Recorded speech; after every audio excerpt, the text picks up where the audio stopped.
everyone, I'm Dennis Burns from Woodsongs. Welcome to our 8th video in our musicianship series.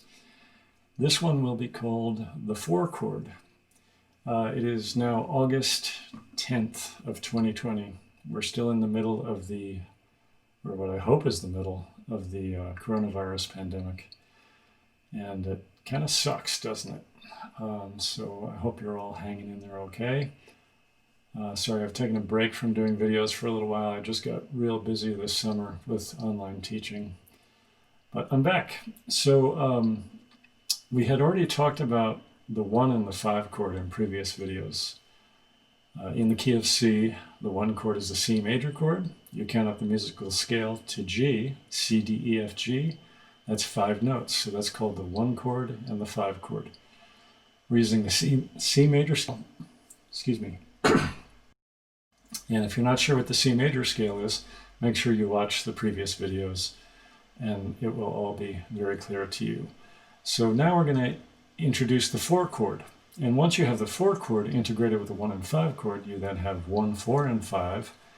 There's hundreds of songs you can play. But for the moment, we're just going to mostly focus on the 4 chord, and then I'll show you how to integrate it with the 1 and the 5 chord. In the key of C, it would be a C chord and a G chord. So if you recall from our previous lessons, we had these note mapping diagrams that I made for you that I know you all filled out diligently, I hope. So take a look at my screen here.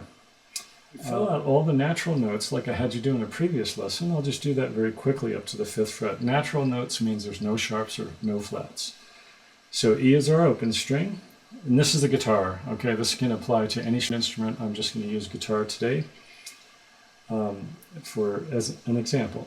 So, open E is the 6th string open, F is the 1st fret, G, 3rd fret, A is the 5th fret. Those are the notes on the E string, the natural notes. If I go up the A string, A to B is a whole step, B to C is a half step, C to D is a whole step. So if you don't know what I mean by half steps and whole steps, watch the video on half steps and whole steps. Next string, the D string. D is open, E, F is a half step, and G is a whole step. Next string is an open G, A, 2nd fret, and we can go to the 4th fret to make a B, or we can play the open B up here. So that's our call. We're going to map everything out to the 5th fret. And then we can go to the C note here if we want on the 5th fret of the G string. Now on the B string, from B open to C is a half step, to D is a whole step, and to E is another whole step. And that E is the same E as the open E here. E to F is a half, F to G is a whole, G to A is a whole. There's our natural notes in the first 5 frets of the guitar. Now, what is an F chord? How is that made? If you remember, chords are made in what's called triads. You have the scale, which is just the alphabetical letters A through G. What do we do when we get to G? We start on A again. A, B, C, D, E, F, G, A, B, C, D, E, F, G. We're going to build a chord on F. So we start on the F note, and we go every other note till we have 3 notes. So what are they? F, we skip the G, we go to A, and we skip the B, we go to C. So the letters F, A, and C. So what I'll do now, on that same diagram, I'm going to circle the notes that are in an F chord. So this first F, I'm going to circle all my F's, A's, and C's that I can find.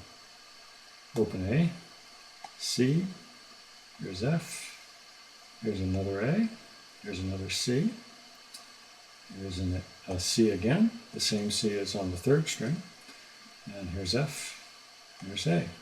So what you're looking now at in that diagram, even though it looks like a bit of a mess, is you're seeing a chord, you're seeing a 2-dimensional picture. The letters in black are the notes, the basic notes we're going to work from, which is the C major scale. The letters circled in red are the notes of an F major chord. So if I play those now,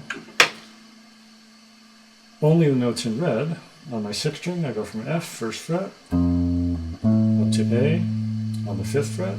Then I could play open A, C on the A string, and then go to the F on the 4th string, the D string, Then I go to the A on the 3rd string, C on the 2nd string, or if I choose, I can use the C on the 3rd string 5th fret. Either one. They have a slightly different tonal quality. And then what I'm going to do is I'm going to go directly to the F here on the 1st string 1st fret, and then the A on the 1st string 5th fret. So if I do that just in the first 3 frets of the guitar, it sounds like this. And then backward. Really good idea, as I've emphasized in previous videos, make sure you say the note names as you play. Reinforce them. F, A, C, F, A, C, F. And I could go up to the high A if I want. A. And then backward. A, F, C, A, F, C, A, F. Try that same set of notes, not using any open strings. You'll go A, F, fretted A, C, F, A, and we might use the C here on the 5th fret of the 3rd string. And then I'm going to go to F. I can jump here to the 1st string 1st fret, and then high A. I might even use my F here on the 6th fret of the 2nd string. That F note is the same F note as this F. But we said we'd stick to the first 5 frets, so I've broken the rule a little bit. So that's how you practice an arpeggio. It's really very, very simple. Okay. So now what do we do from there? So remember, what we're doing now is we're playing a C major scale, which is the notes C through C, with no sharps or flats, and we're emphasizing the notes of the F major chord. So you have to distinguish notes and chords.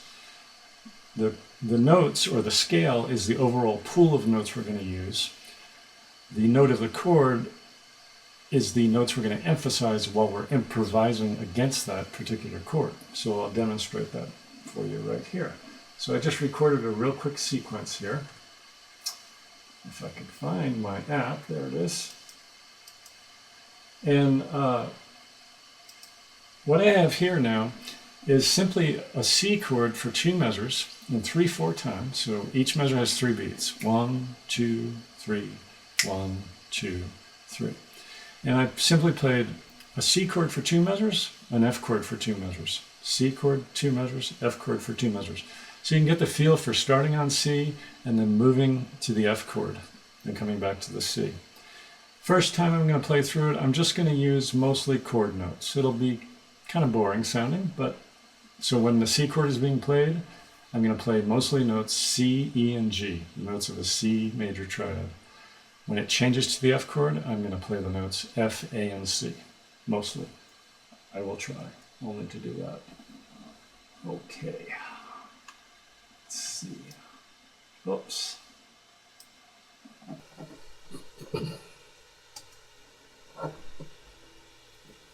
So 1, 2, 3.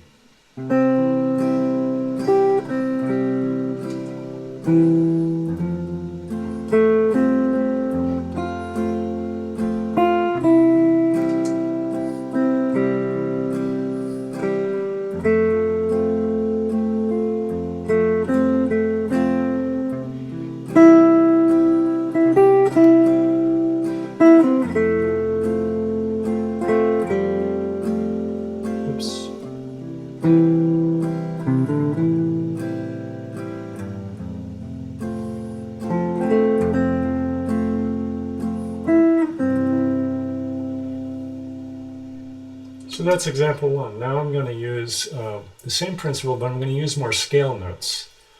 But when I come to rest on a note, I'm going to always be aware of the chord that's being played behind me. I'm going to be listening. Is it my C chord or is it my F chord? And I'll come to rest on that note and I'll just let it resolve. Okay?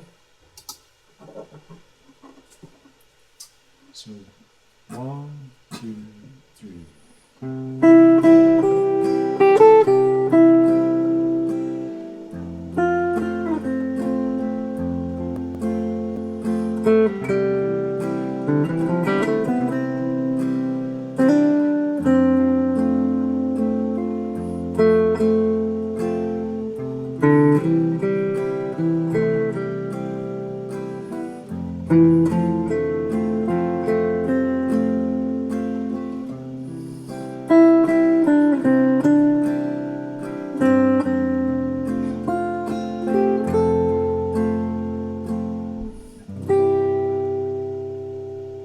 Okay, so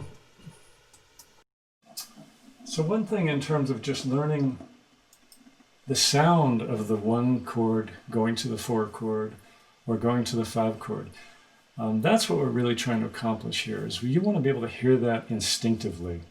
So if you think of a good analogy I like to use is if you think of a baseball diamond, okay? Home plate, that's your one chord.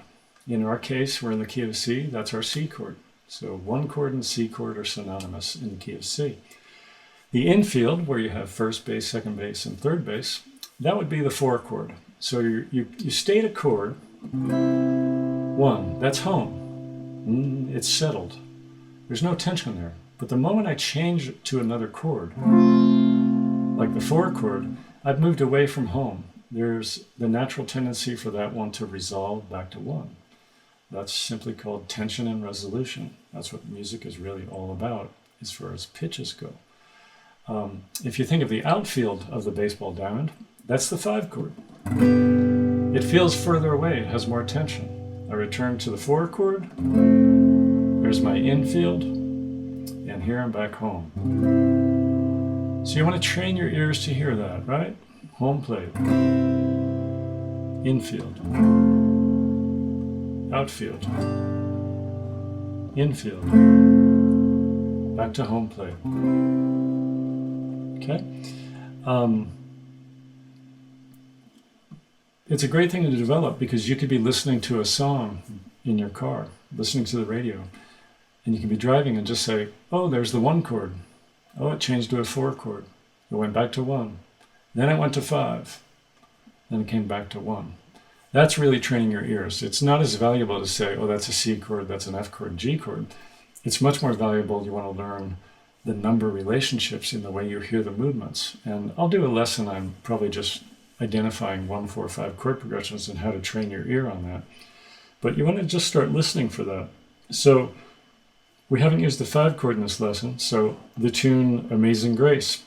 It's a beautiful tune in 3/4 time, 3 beats in a measure. That uses only 1, 4, and 5, just if we do a really basic version of it, okay? So I'm going to play against it, and I just recorded the tracks, or excuse me, the chords to Amazing Grace, just using C, F, and G. And I'll just improvise against it a little bit. And I'm going to emphasize, at first I'm going to mostly use chord notes, okay? And then I'll add some scale notes into the chord notes, okay? So let's see if this works out okay. Okay. 1, 2, 3.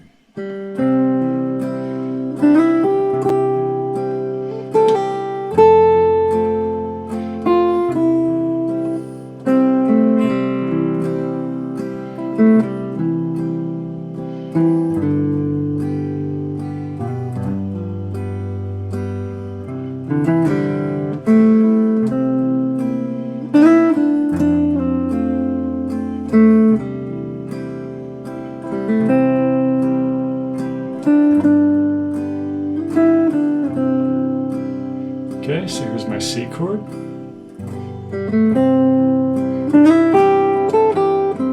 Going to F.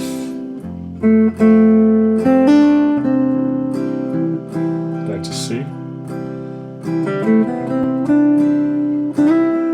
G chord.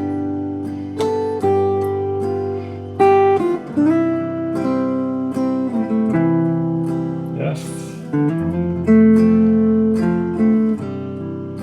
Still C,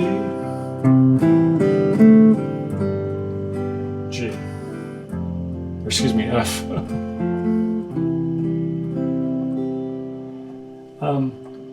So one thing about learning tunes that's real important, especially traditional folk tunes like this or spirituals, music for the most part, the way the phrases, the musical sentences move, they move in 4-measure phrases.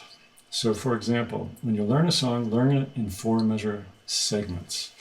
For example, Amazing grace, how sweet the sound. So what did I play? I played 2 C chords, 2 1 chords, then I went to a 4 chord, back to 1. So my first phrase is 1 1 4 1. Right? Amazing grace, 1. Go to the infield, how sweet the sound. That's the first phrase. Second phrase, that saved a wretch like me. So that's 2 1 chords going to 2 5 chords. Third phrase is the same as the first phrase. I once was lost. That's 2 1 chords, but now F chord, back to C, I'm found. 1 1 4 1. Last 4 measures was blind, but now. So I went from 1 to 5, C to G.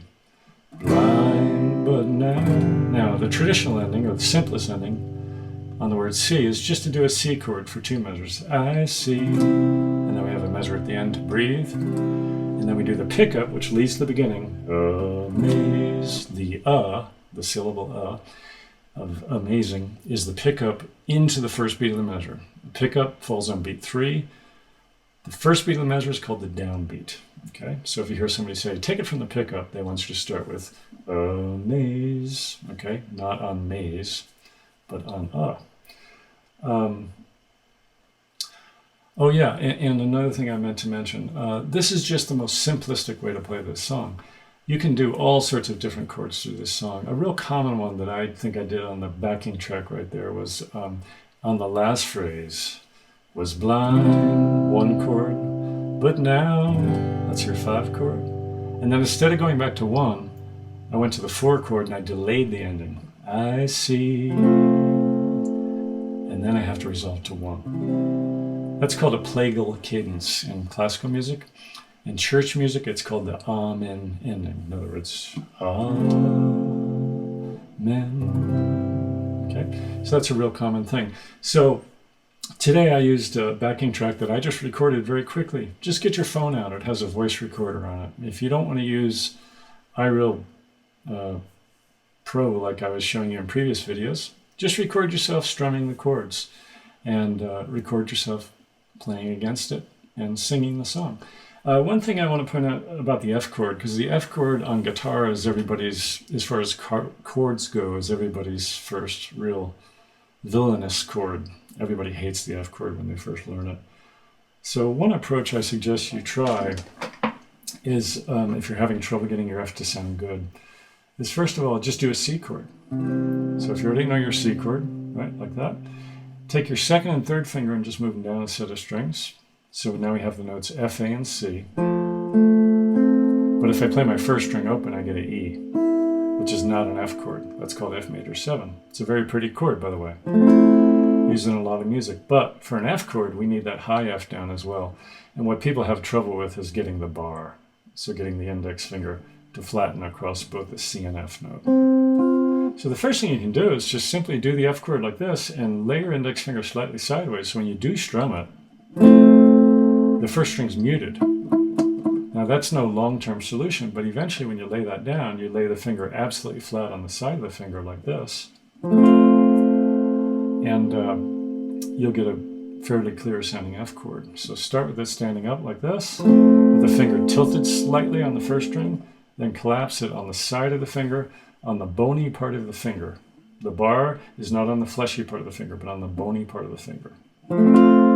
Okay, so that's called a short F chord. The next step is you take this F note here with your third finger, you move it over to the C, like that. And then you replace that F note with your pinky. And we strum from the 5th string on this one. You'll see this notated in music books as F/C. What that means is F chord, but with a C on the bass, because that's a C note, which is my lowest note in the F chord. It's in the chord, but it's not the root note. So what do I want to do if I want a full F chord? Then I take my bar and I extend it all the way across the 1st fret. I can play all 6 strings. That's your full bar F chord. Okay. And also, by the way, what does the shape look like that I'm holding with these fingers? If you ignore my bar What does this shape look like if I slide it back a fret? If you know an E chord, that's an E chord. That is what F is really derived from. The full bar F on the guitar is really an E chord slid up a half step, because as you know, going from E to F is movement by one fret only. If I strum that just the way it is, it sounds kind of cool, but it doesn't sound like an F chord because my open string has not changed. These three strings have changed, but my open second and first string have not changed. They're still open. That's what the bar does. So the bar closes those notes down. So like when I'm doing an E chord, what's really happening is this white piece here, that's called the nut of the guitar. That is my bar, and it's playing those open strings for me. But if I slide them up, so basically if I replace my index finger on the nut, I cover it, then I slide it up, then I have a full major chord across all 6 strings, and that is very transposable all across the neck of the guitar, right? And if you know your half step and whole step movements, like we talked about in previous videos, you would know that makes this movement from E to F a half step. If I slide that full bar F chord up to G, excuse me, 3rd fret, it becomes a G chord. If I go to the A, it's 2 frets higher. B would be 2 frets higher. C would be 1 fret higher since it's a half step between B and C. D would be 2 frets higher. And if I go to the 12th fret, I'm back where I started on my E, which is the same as the open E down here. But 12 frets higher, we begin the whole system all over again. Oh, and another thing that I neglected to mention. I think it's important you learn the melody to Amazing Grace. Just learn it by ear. It begins in the key of C on a G note. And the second note is a C note above that.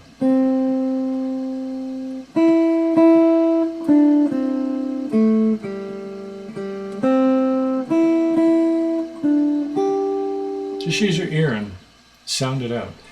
It uses the pentatonic major scale, meaning the notes C, D, E, G, and A.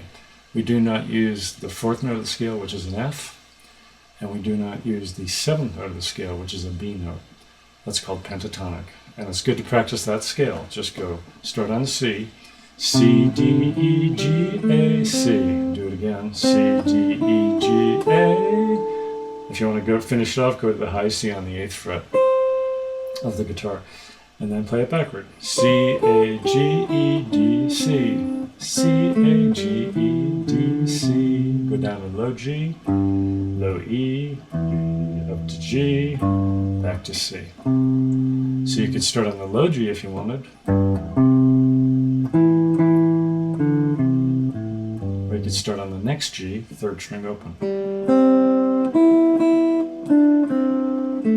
And so on. And then you can work on playing the melody with some embellishments, for example, hammers. You know, you can juice it up a little bit that way as well. Because you want to know how to play the tune if you're sitting around playing and singing with somebody. It's nice for them to just play the chords for you and you just to play the melody.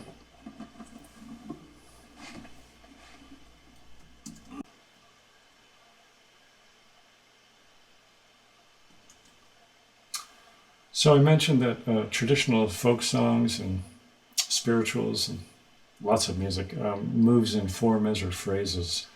This is a really good thing for you to draw out on a blank sheet of paper for songs you're working on. It'll help you internalize the songs and learn them much more quickly and memorize them more easily. So Amazing Grace has 4 phrases to it. Okay, so if I draw out, here's my 4 phrases.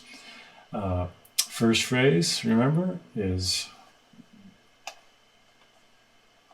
the 1 chord. Amazing grace, how sweet is for the sound.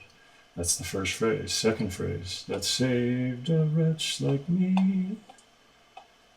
2 1 chords and a 5 chord. Third phrase is the same as the first phrase. I once was lost 4, but now am found 1. Last phrase, was blind, but now, that's a 5. I see, back to 1 for 2 measures. Or, the second to last measure we could change to a 4 chord. And that's a delayed ending. That's called an amen ending or a plagal cadence. And what we can do now is, what chords do these represent? Remember what they are in the key of C. The one chord is a C. C, C, F, C, first phrase. Let's say C is C, G is 5. Back to 1. C, C, 4. Ba-da-dum. Last line. C, G, C, C, or C, G, F, going down to C. So that's a great way to visualize your songs. If you write it out, you'll visualize it in your mind, you'll hear it better in your ear more quickly. When you buy books of published music, they're frequently not written this way because they need to save space on the page so they don't have to print as many pages. But it's not a great way to learn songs visually because the first line might have 7 measures of a chord, or 7 measures. The next line might have 3 measures. Maybe that next line has a bunch of lyrics with many syllables and they have to spread it out across the page more. It's just not very intuitive, but that's the reason a lot of music books are not written out in 4-bar phrases.